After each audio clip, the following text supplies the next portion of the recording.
안녕하세요 학습자 여러분, 쉽게 따라하는 오토캐드 2020 한글 강좌를 진행하게 될 박남용 강사입니다. 자, 이번 시간부터 여러분들과 함께 새롭게 출시된 오토캐드 2020 2차원 명령어들에 대해서 여러분들과 함께 살펴보도록 하겠습니다. 우선 저희가 첫 번째 차시, 즉 첫 번째 시간이기 때문에 오토캐드라는 프로그램을 어떻게 저희가 설치를 하는지 그 설치 방법부터 시작해서 기본적인 화면의 구성과 그리고 여러분들이 알아두셔야 될, 기본적으로 알아두셔야 될 주요 단축키라든지 기능 키들에 대해서 여러분들과 함께 살펴보도록 하겠습니다. 앞서 말씀드린 것처럼 오토캐드의 소개 및 설치, 그리고 화면 구성과 주요 메뉴, 그리고 화면 표시와 제어 기능, 파일 체계와 관리, 그리고 주요 핫키, 그리고 작업 명령의 크기와 작업 단위 설정에 대해서 구체적으로 여러분들과 함께 살펴볼 텐데요. 우선적으로는 이 오토캐드라는 프로그램이 어떤 프로그램인지 그 개념을 먼저 알고 진행을 하셔야 되겠죠. 이 강좌를 수강하시는 학습자님들 대부분이 오토캐드를 처음 배우시는 분들이라고 생각이 됩니다. 막연히 우리가 오토캐드라 그러면 캐드 이런 컴퓨터 소프트웨어를 이용해서 도면을 작성하는 그런 프로그램으로 우리가 생각을 하고 있잖아요. 근데 실제적으로 캐드라는 것은 컴퓨터 어리드 디자인 앤 드래프팅이라고 해서 디자인과 그 다음에 도면을 작성하기 위해서 도움을 주는 그런 어떤 컴퓨터 프로그램을, 컴퓨터 시스템을 우리가 이제 CAD라고 얘기를 합니다. 즉 컴퓨터를 활용한 설계를 의미하는 거겠죠. 단순히 도면만 그리는 것이 아니라 분석이라든지 해석, 편집을 함께 제공하고 있고, 그리고 이를 통해서 설계 도면의 어떤 각종 수량이나 물량 산출, 그 다음에 견적서 작성, 그 다음에 다양한 자료의 관리 등의 도움을 받을 수 있다고 볼 수 있겠습니다. 더불어서 현재 오토캐드는 MS 오피스, 엑셀이라고 우리가 잘 알고 계시죠? 엑셀이라든지 파워포인트라든지 뭐 다양한 MS 오피스 군과, 그리고 3D 맥스, 3ds 맥스인데 그죠? 뒤에 s가 빠졌네요. 자, 3D 맥스라든지 구글 스케치업, 지금은 이제 트림블 스케치업으로 바뀌었죠. 그리고 이제 포토샵 등의 다양한 디자인 소프트웨어와 상호 호환, 연동이 굉장히 자유로워지면서 보다 폭넓게 그리고 보다 다양한 업무에 활용이 되어지고 있다고 볼 수 있습니다. 지금 우리 학습자님들께서 수강하시는 이 과정은 2차원 과정이죠. 근데 이 CAD라는 것은 2차원 뿐만 아니라 3차원 및 렌더링 기법을 적용해서 보다 실제적인 설계 이미지를 구현하게끔 또 하고 있습니다. 그래서 이번 쉽게 따라하는 오토캐드 2020 2차원 강좌를 수강하신 분들은 추후에 쉽게 따라하는 오토캐드 2020 3차원 강좌를 추가로 학습을 하시면 오토캐드 2020의 전반적인 내용들을 다 살펴보신다라고 이해하시면 좋을 것 같습니다. 최근에 출시된, 최근이 아니죠, 이미 2010년 중반부터 출시된 오토캐드 버전은 기존의 오토캐드 버전에서의 명령을 그대로 유지하면서도 한층 우리가 이제 성능 면에서, 기능 면에서 업그레이드된 명령어들을 선보이고 있고요. 또 다양한 편리해진 인터페이스, 화면 구성을 또 제공해 줄 수 있다. 이를 통해서 우리 그 설계자들한테 이 프로그램을 사용하는 사용자들에게 보다 편리한 설계 환경을 제공하고 있다라고 볼 수 있겠습니다. 자, 그렇다면 화면 구성과 주요 메뉴를 우리가 살펴보기 이전에 오토캐드 2020 한글 버전을 우리가 어떻게 다운받아서 설치하는지 그 과정을 잠시 한번 살펴보도록 하겠습니다. 제가 이제 인터넷을 열었고요.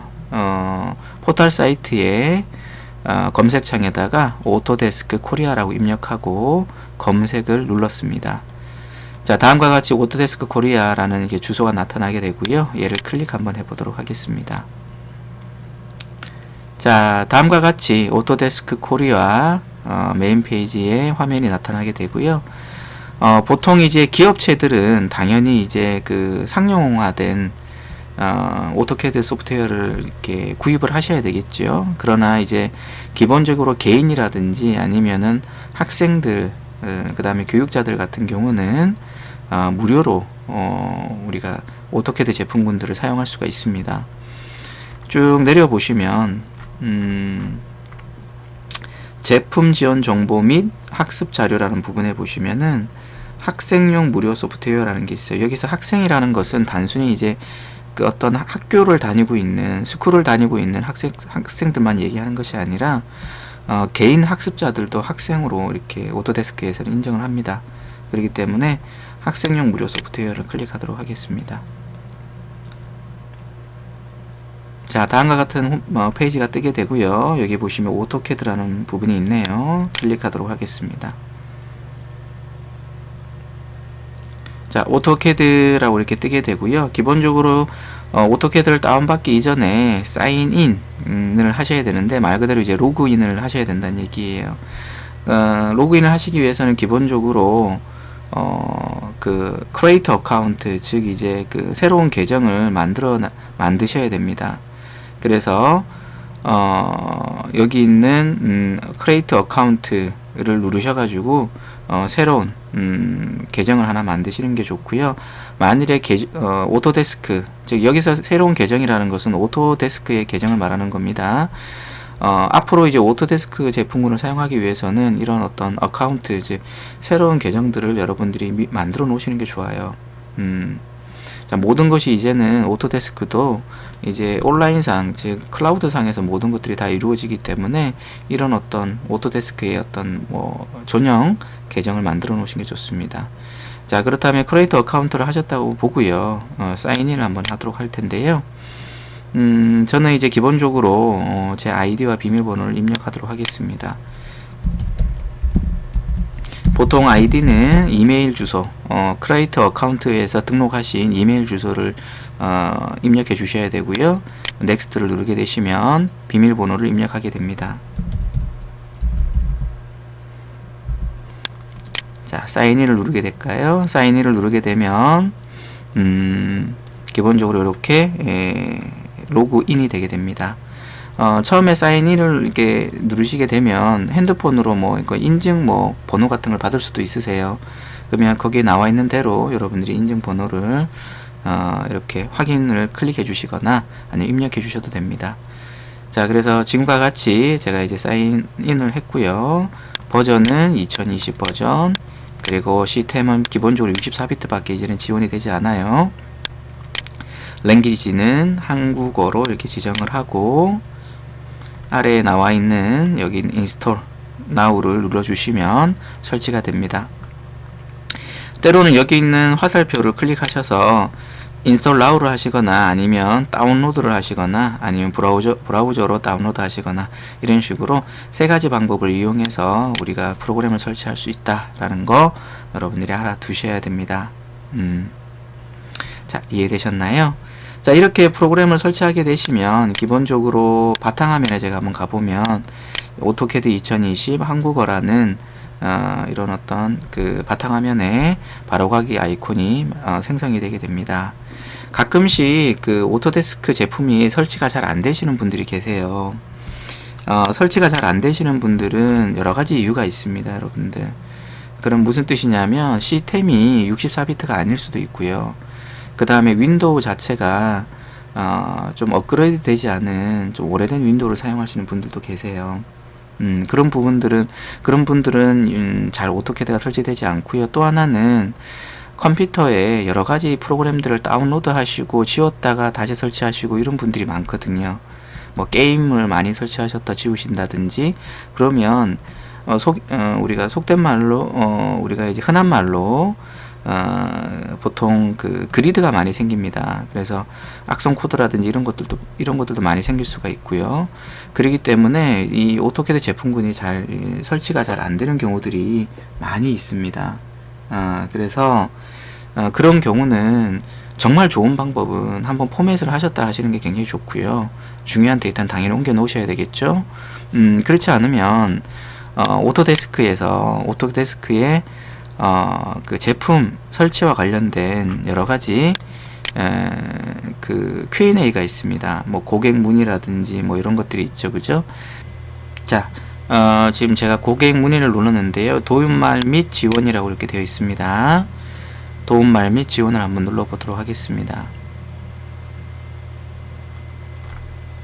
자, 그러면 여기 보시면은 설치 및 실행이라고 되어 있는 부분이 있네요, 그죠? 그래서 설치 및 활성화 및 라이센스 한번 눌러보도록 할게요.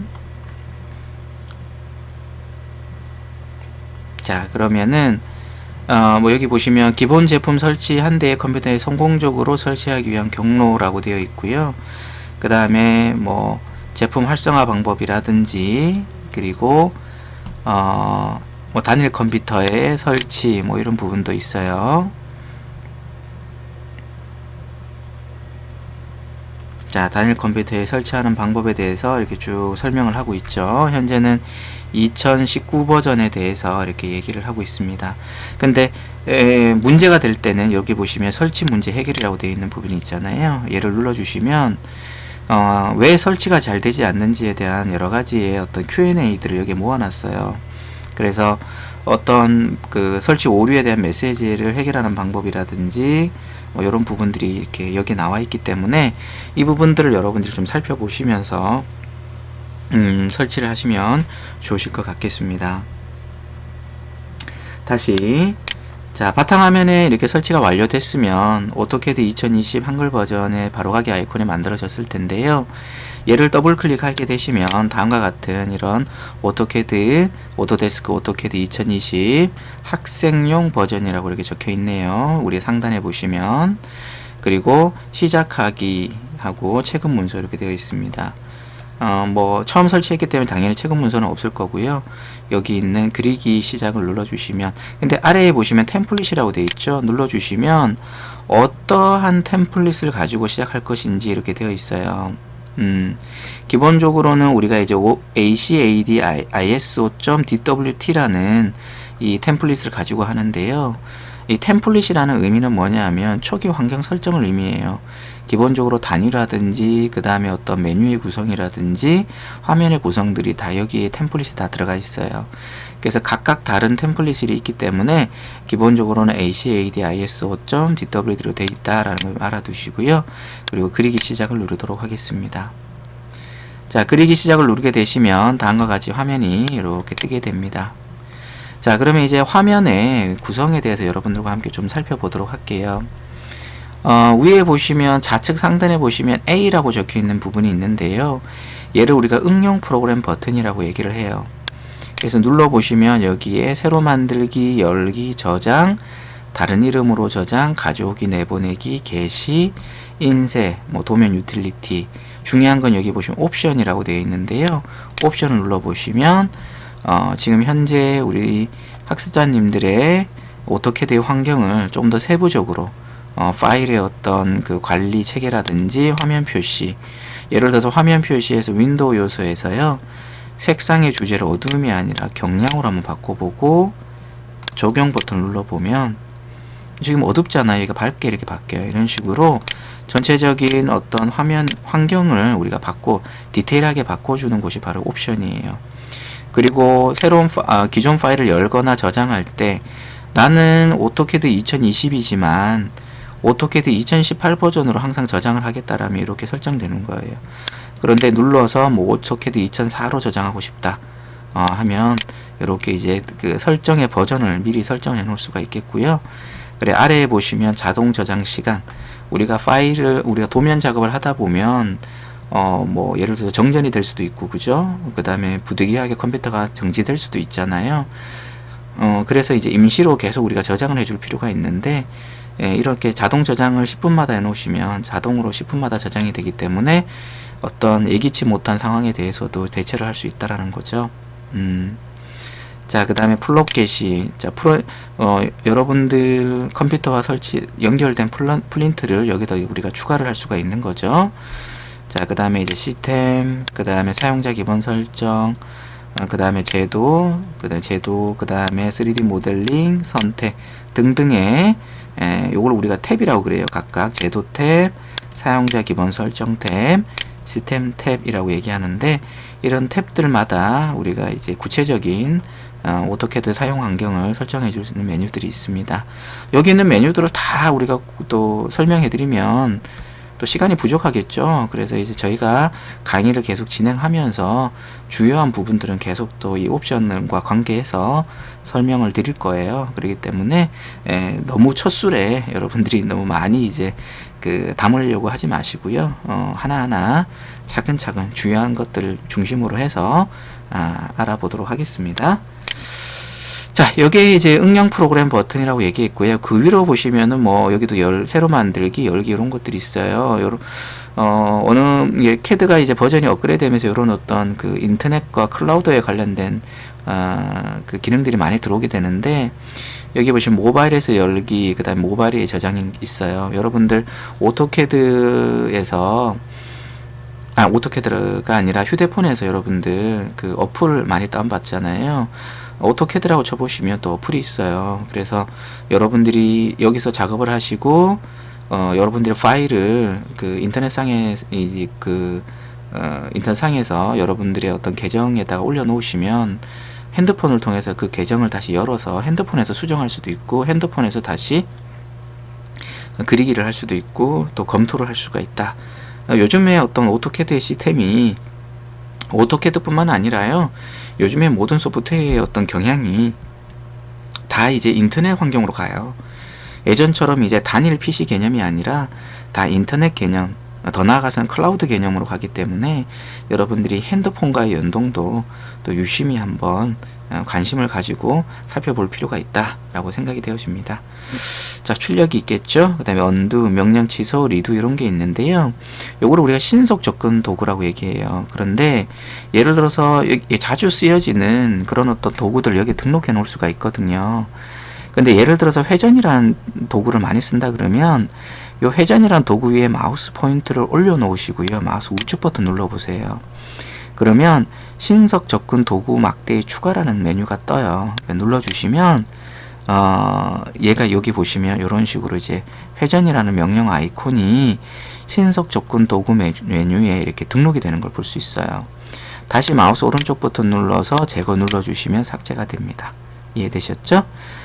자, 이쪽 위 중간에 있는 부분, 상단 중간에 있는 부분을 제목 표시줄이라고 얘기하고요.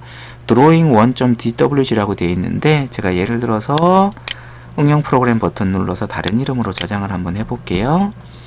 자, 그래서 지금 문서가 되어 있는데요. 제가 뭐 1, 2, 3이라고 주고 저장을 눌러보면, 자, 여기 보시면 해당 파일이 저장된 위치와 그 다음에 해당 파일의 이름과 확장자명이 파일 형식이 이렇게 표현이 되는 것을 볼 수가 있습니다. 자, 옆으로는 이제 키워드 또는 구절 입력이라고 되어 있는데요. 이게 뭐 도움말이에요. 예를 들어서 나는 회전에 대한 명령어가 좀 궁금해. 그러면 R로 TAT, 로테이트잖아요. 그리고 나서 엔터를 한번 쳐보면, 자, 여기 로테이트와 관련된 명령어의 도움말을 이렇게 쭉 다양한 어떤 내용들로 해서 살펴볼 수 있어요. 그래서 여기 보시면 제품 설명에 대한 부분이 있잖아요. 객체를 회전하려면 눌러보면 홈 탭의 수정 패널에 회전을 클릭한다, 회전할 객체를 선택한다, 회전하기 위한 기준점을 지정한다 등등으로 해서 이 회전 명령어에 대한 다양한 개념과 그 다음에 실행 방법에 대해서 이렇게 구체적으로 보여줍니다. 따로 뭐 오토캐드 책을 살 필요가 없겠죠. 그죠? 그런데 이제 오토캐드 책을 우리가 구입하는 이유는 조금 더 다양한 예제라든지 이런 내용들이 조금 전문화되어 있기 때문에 조금 더 사용자 입장에서 풀어 쓴 것이 이제 책들이잖아요. 그래서 여러분들이 그래도 이 도움말, 기존의 오토캐드를 좀 사용하셨던 분들은 이 도움말을 좀 사용하시면 좀 좋지 않을까라는 생각이 좀 듭니다. 그 다음에 이제 여기 계정이죠. 기본적으로 오토데스크 앞서서 계정을 만드셨으면, 어카운트를 하셨으면, 크리에이터 어카운트를 하셨으면 여기다가 이제 로그인을 하셔서 만들으시는 게 좋아요. 그리고 옆에 보시면 이제 오토데스크 어플 스토어라고 되어 있는데요. 오토캐드도 이 기본 기능만 가지고 있는 게 아니라 다양한 어떤 플러그인들을 설치해 줄 수 있어요. 오토데스크에서는 이 플러그인을 애드인이라고 보통 얘기하는데요. 그래서 다양한, 여기 보시면 애드인이라고 되어 있잖아요. 여기서도 이제 어플 매니저가 있어요. 얘를 한번 눌러주시면 이렇게 이제 어플이 지금 등록된 어플들을 관리해 줄 수가 있어요. 근데 그렇다면 새로운 어플은 어디서 가져올 수 있냐? 여기죠. 여기 보시면 오토데스크 어플 스토어를 눌러 주시면은요, 잠시 후에 그 어플 스토어로 연결이 되게 됩니다. 지금 페이지가 지금 이제 링크 되는 걸 볼 수가 있는데요. 잠시 한번 기다려 볼까요?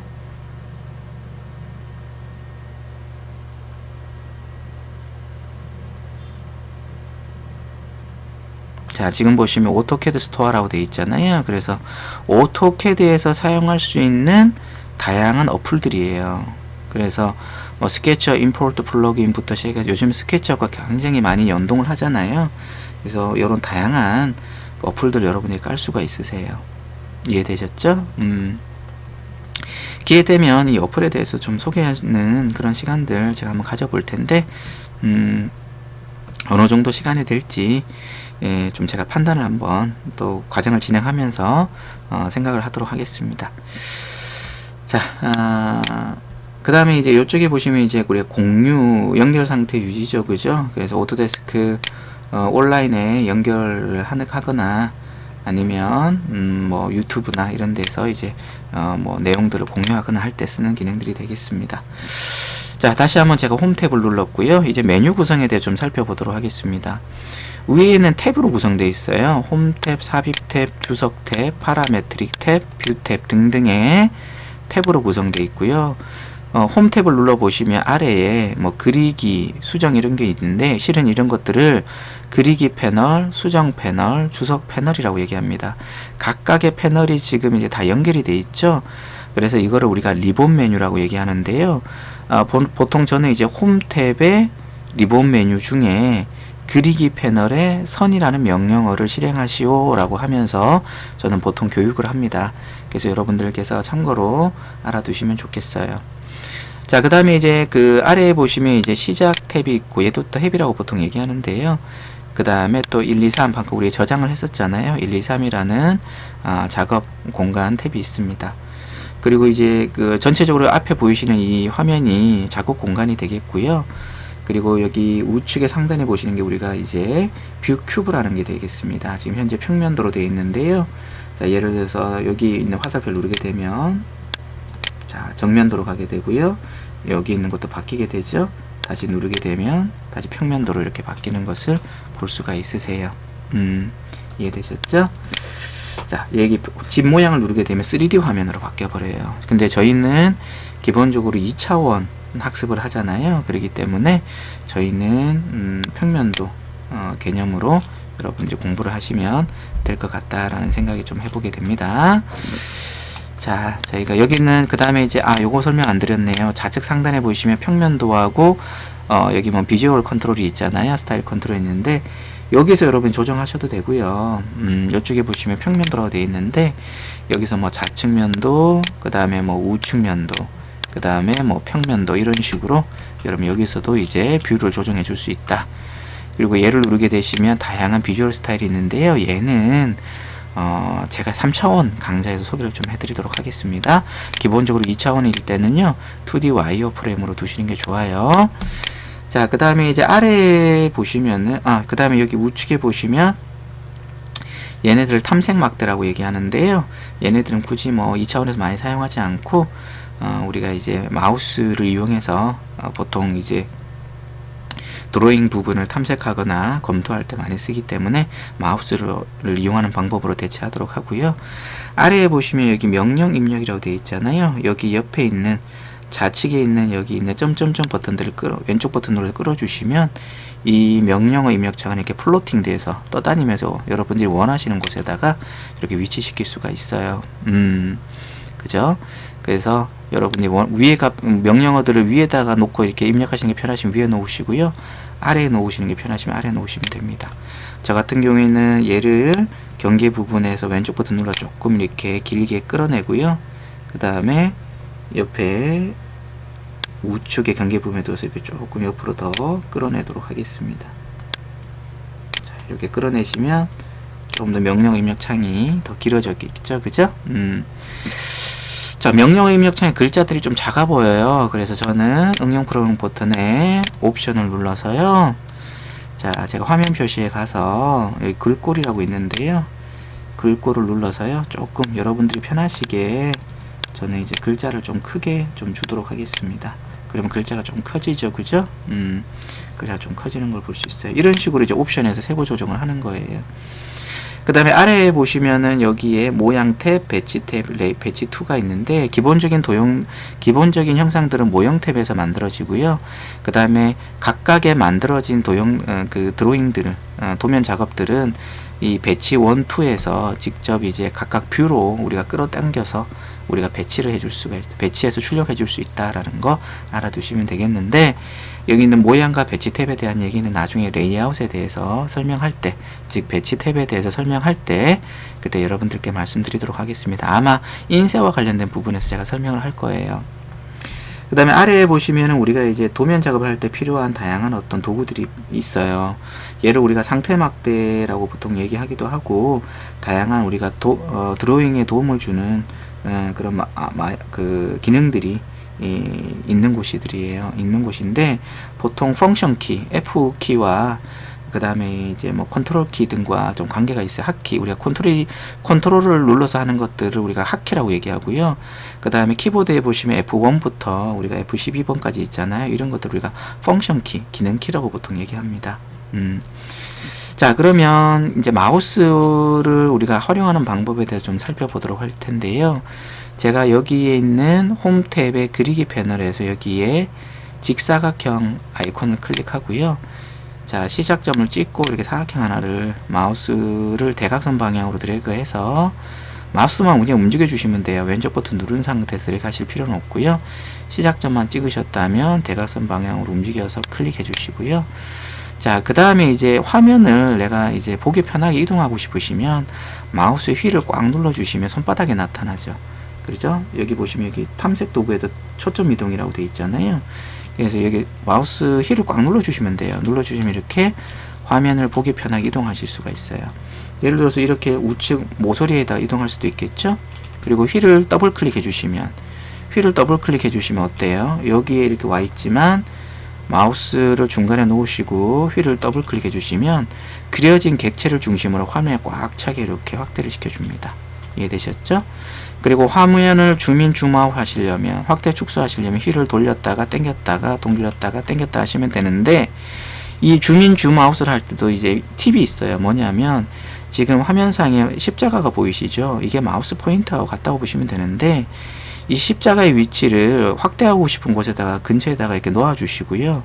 클릭은 하지 마시고 화면에 확대하고 싶은 부분에다 이렇게 올려 놓으시고, 그 다음에 휠을 돌려주시면 그 부분으로 확대가 되고 그 부분으로 축소가 돼요. 예를 들어서 이쪽으로 마우스 포인트를 갖다 놓으시고 휠을 돌려주시면 그쪽으로 확대가 되고 축소가 되는 걸 볼 수가 있겠죠. 이해되셨죠? 그리고 마우스 오른쪽 버튼 눌러주시면 기본적으로 우측 메뉴들이 뜨게 돼요. 그래서 뭐 자주 쓰여지는 명령어들이라든지 뭐 명령어를 우리가 마무리할 때라든지 이럴 때 많이 쓰는 것이 우측 메뉴입니다. ESC 누르시면 되겠죠. 다시 아래에 보시면 이게 우리가 명령어 입력창인데, 이 명령어 입력창 굉장히 중요해요. 뭐냐면 지금은 이제 이런 어떤 리본 메뉴로 이제 우리가 구성이 돼 있어요. 우리가 학습하기 편하게. 무슨 뜻이냐, 다 어떤 명령어들인지 이 그림을 보고 다 알 수 있죠. 이거는 선을 그리는 것이고, 파란색 점들은 클릭하는 위치점을 얘기하는 거예요. 이렇게 되어 있는 걸 우리가 GUI, 그래픽 유저 인터페이스라고 보통 얘기를 합니다. 그러니까 사용자 중심의 그래픽 아이콘으로 만들어져 있다는 얘기예요. 그러니까 요즘에 대부분의 어떤 그 프로그램들이 다 그래픽 아이콘으로 다 만들어져 있는데, 오토캐드는 처음부터 그래픽 아이콘으로 되어 있는 것이 아니라 CUI, 즉 우리가 이제 문자 입력 방식으로 되어 있었어요. 그래서 여기 명령 입력창에 지금은 제가 여기 선이라는 명령어를 클릭하고 이렇게 선을 클릭해서 그리잖아요.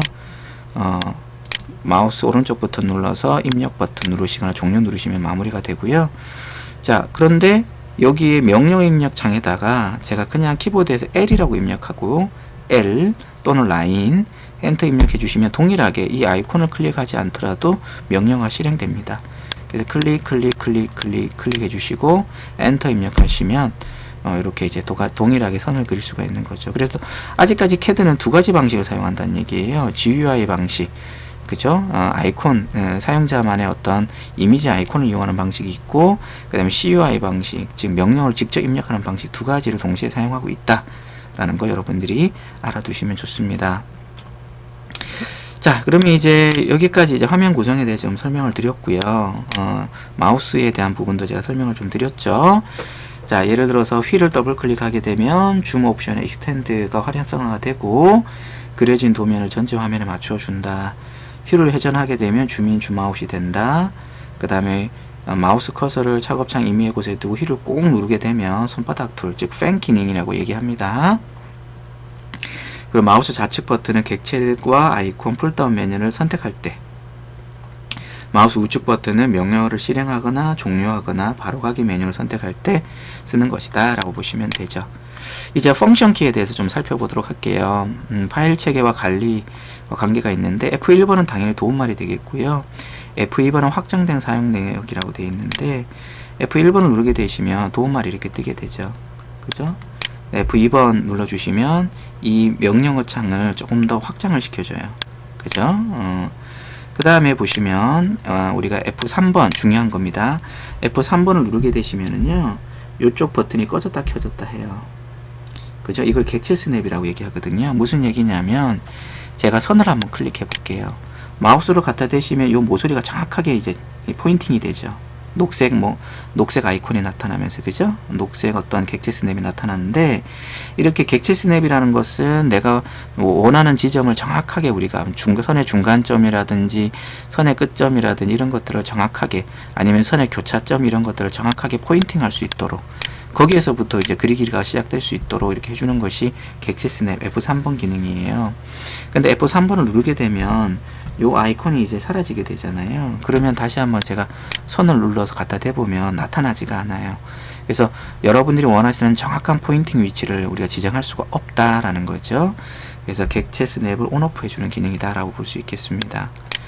그 다음에 이제 F4번은 3D 객체 스냅이라는 거고요. 3D용 객체 스냅을 켜거나 끌 수 있다는 거고, F5번은 2D 등각 평면 설정을 순환한다 라고 되어 있는데요. 이거는 이제 우리가 나중에 스냅이라는 명령을 배웠을 때 그때 한번 살펴보도록 하겠습니다. F4번은 3D와 관계되는 거고요. F6번도 동적 UCS라 해서 3D와 관계된 거예요. F7번은 이제 2차원과 관계된 건데, 얘도 이제 굉장히 중요하죠. 뭐냐면은 지금 이 검정색 화면 위로 격자 그리드가 보이실 텐데요. F7번을 누르게 되면은 얘가 사라졌다 없어졌다 해요. 그죠? 이럴 때 쓰는 것이 우리가 그리드 온오프다. 여기 F7번 눌러 보시면 여기 있는 아이콘이 지금 꺼졌다 켜졌다 하는 걸 볼 수 있으실 거예요. 그죠? 그 다음에 F8번은 직교인데요. 이것도 제가 선 명령어를 할 때 좀 알려드릴 텐데, 선을 클릭하고 시작점을 찍잖아요. 그럼 마우스로 다음 점을 지정하기 위해서 마우스를 움직여보면 이렇게 자유롭게 움직이죠. 그런데 F8번을 눌러보면 무조건 수평 수직으로만 움직여요. 지금처럼 마우스 움직여보면 수평 수직으로만 움직이죠. 다시 F8번 눌러보면은요, 다시 대각선으로 이렇게 자유롭게 갈 수가 있어요. 마무리 하실 때는 엔터 입력하시면 됩니다. 이해되셨죠? 자, 그 다음 이제 F9번은 그리드 스냅이라고 얘기하고요. 커서의 움직임을 그리드 간격으로 제한해 주는 건데, F9번과 F10번은 제가 이제 설명을 못 드려요. 왜냐하면은 제가 이 화면을 지금 그 동영상으로 이쁘게 캡처를 하고 있거든요. 그런데 F9번하고 F10번이 같은 그 기능키를 써요. 캡처 프로그램과. 그래서 그냥 내용으로만 잠시 설명해 드리고 가도록 하겠습니다. F9번 같은 경우에는 그리드 간격을, 커서의 움직임을 그리드 간격에 의해서 제한하는 거고요. F10번은 지정한 각도로 커서를 이동할 때 쓰는 겁니다. F11번 같은 경우에는 객체 스냅 추적이라 그래서요. 특정 객체에 존재하는 두 개의 어떤 그 점을 이용해 가지고 정확한 어떤 그 다음에 어떤 그 두 점과 관계된 다음의 점을 추적할 때 우리가 쓰는 걸 F11번입니다. F12번은 이제 동적 입력이라고 하는데요. 다시 한번 보여드리면, 제가 이제 여기 선이라는 명령을 클릭하잖아요. 그러면 여기 바로 명령 입력창이 뜨는데, F12번을 눌러주게 되면 여기 보시면 이 십자가 이 마우스 포인트 옆에 또 뭐가 뜨게 되죠. 그래서 무슨 수치값이라든지 뭐 이런 어떤 좌표값을 입력할 때 여기 아래다 입력하지 않고 바로 이 마우스 포인트 옆에다서 바로 여러분들이 보는 시야에서 입력할 수 있도록 도와주는 것이 우리가 이제 동적 입력착인데 오히려 불편해요. 그래서 이제 F12번은 그냥 꺼주시는 게 좋습니다. 그리고 이제 F11번 한번 해볼 텐데요. F11번 제가 눌러볼게요. 그러면 이제 객지 스냅 추적 켜기가 돼 있잖아요. 그래서 제가 선을 클릭해서 여기 살짝 갖다 대고 여기 살짝 갖다 대고 두 점을 제가 살짝 갖다 댔죠. 그리고 마우스 움직여 보시면 두 점이 관계되는 이 마주치는 점을 찾아줘요. 그래서 클릭해서 이렇게 그려 나갈 수가 있는 거예요. 그죠? 엔터. 다시 한번 해볼까요? 선 살짝 갖다 대시고 클릭하지 마시고 살짝 갖다 대시고 그리고 마우스를 움직여 주시면 그 위치를 이렇게 찾아줍니다. 이렇게 갖다 주시면 이렇게 찾아주죠. 그죠? 그리고 거기서 여러분들이 이렇게 그려 나갈 수가 있다 라는 거 알아두시면 되겠습니다. 자, 이렇게 여러분들이 기본적으로 우리가 펑션 키에 대해서 좀 알아두시면 좋겠고요. 핫키라는 게 있어요. 핫키는 이제 주요한 부분만 제가 설명을 좀 드릴 텐데 가장 중요한 것은 컨트롤 C하고 컨트롤 V죠. 컨트롤 C는 이제 클립보드의 복사. 그러니까 예를 들어서 이런 거죠. 뭐 얘를 선택했어요. 그리고 컨트롤 C 했죠. 그죠? 그리고 ESC 하고요. 컨트롤 V를 누르게 되면 어때요? 방금 선택했던 것들이 클립보드에 저장했던 것들이 다시 이렇게 불러내서 붙이기를 할 수 있다는 거죠. 그래서 컨트롤 C와 컨트롤 V는 같이 여러분이 보시면 되겠고요. 컨트롤 X는 잘라내기죠. 여러분들 잘라내기. 그러니까 지금 보시면 얘는 아까 컨트롤 C로 복사해낸 건데 컨트롤 X를 하시게 되면 없어지죠. 하지만 클립보드에 저장이 되어 있기 때문에 컨트롤 V 하시면 이런 식으로 나오게 된다 라고 보시면 되겠습니다.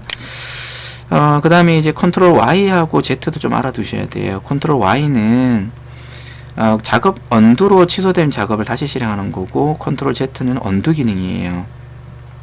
무슨 얘기냐면 지금 우리가 이렇게 그렸잖아요. 컨트롤 Z를 제가 계속 눌러볼게요. 하나씩 뒤로 돌아가요. 이렇게. 이게 뒤로 돌아간다는 의미가 아니고 지금까지 했던 명령어를 하나씩 취소한다는 의미예요. 그런데 다시 컨트롤 Y를 누르게 되시면 컨트롤 Z로 취소했던 명령을 다시 하나씩 복귀를 시켜요. 이런 식으로 지금 컨트롤 Y를 좀 누르고 있는 겁니다. 이해되셨나요? 그 다음에 이제 쭉 보시면은 이제 컨트롤 O는 그 파일 선택 오픈이죠. 컨트롤 O를 누르게 되시면 이렇게 열기 창이 뜨게 된다는 얘기죠. 이해되셨죠? 그 다음에 컨트롤 S는 우리가 이제 저장 버튼이죠. 그 다음에 이제 컨트롤 N은 새로운 거. 컨트롤 S 누르게 되면 이제 저장을 하게 된다는 거고요. 여기 Q 세이브라고 뜨게 되죠.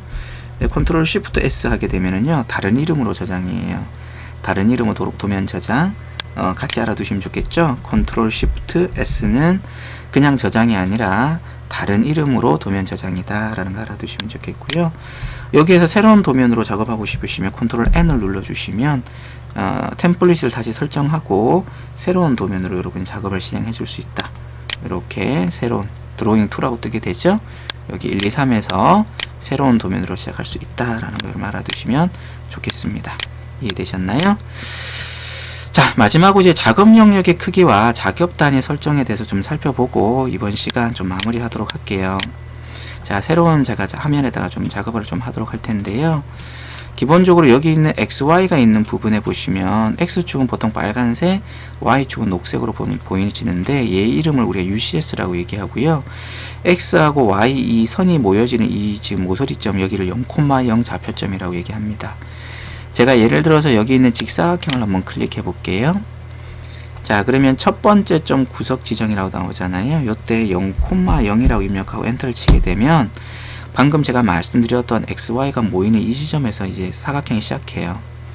나중에 사각형 그리는 방법을 좀 더 구체적으로 배우시겠지만 지금 다른 구석점 지정, 즉 대각선 방향의 지금 다른 구석점 지정을 하라 그러는데요. 이번 시간에 그냥 한번 따라하기로 한번 해볼게요. 골뱅이 Shift 누르고 숫자 2번, 제일 우리 키보드의 상단에 있는 숫자 2번을 누르시면 골뱅이가 표현되고요. 예를 들어서 뭐 100, 쉼표, 키보드 M자 옆에 있는 쉼표를 클릭하시고 100 하시면 가로 세로 100, 가로에 100, 세로에 100짜리 사각형이 이런 식으로 그려집니다. 자, 이런 식으로 사각형이 그려지는 거죠. 그죠? 그런데 제가 왜 이 사각형을 먼저 그려놓고 시작하냐면 이 작업 영역에 대한 설명을 하기 위해서 그러는 거예요. 작업 영역을 설정하는 명령어는 저희가 limit라는 명령을 씁니다. limit라는 명령어를 써요. 엔터 입력하게 되면 왼쪽 아래, 얘가 왼쪽 아래잖아요. 0,0 그냥 0,0이 더 있으니까 엔터 치고요. 자, 그 다음에 오른쪽 위 구석 지정해 볼게요. 100, 100. 얘는 골뱅이 안 붙입니다. 그리고 엔터 치도록 하겠습니다. 그러면 이 사각형의 크기가 바로 이제 작업 영역으로 이제 설정을 해준 건데요. 이 작업 영역으로 이렇게 설정하시게 되면, 자, 제가 limit에 다시 할게요. 자, 여기 있는 리미트를 설정하시겠냐. 그래서 on 클릭도록 하겠습니다. 자, 그리고 나서요, 여기 있는 선을 이용해서 여기 내부를 그리다가 바깥에를 그려보려고 그러면요, 바깥에 그려지지가 않아요. 제가 지금 클릭을 하고 있거든요. 그려지지가 않아요. 무조건 이 작업 영역 안에서만 그려지게 하는 거예요. 리미트 on은, 켜기는, 그죠? 그런데 제가 엔터 치고요, limit에서 이번에는 작업 영역 오프, 끄기를 클릭하도록 하겠습니다. 그리고 선을 클릭해서 그려보면 바깥에도 이렇게 그려지는 거예요. 그래서 리미트라는 것은 특정 작업 영역을 만들어서 우리가 그 작업 영역 외에서는 드로잉이 되지 않도록, 그리기가 되지 않도록 하는 것이 리미트 기능이다 라고 여러분이 알아두시면 좋은데, 실은 많이 쓰지는 않아요.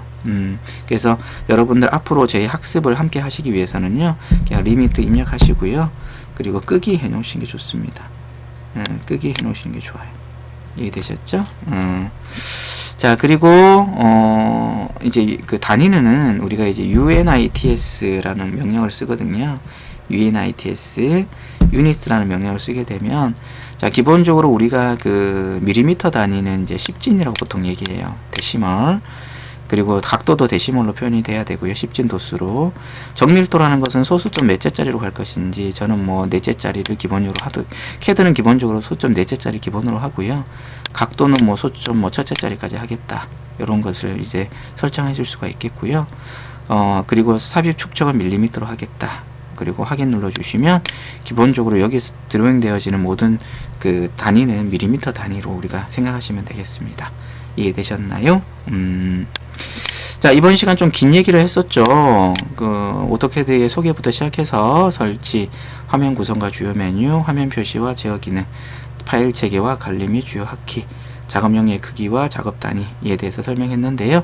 좀 긴 시간이었지만 첫 시간이 굉장히 중요한 시간이에요, 여러분들. 그렇기 때문에 첫 시간의 내용들을 여러분이 잘 인지하시면 좋으실 것 같다라는 당부를 드립니다.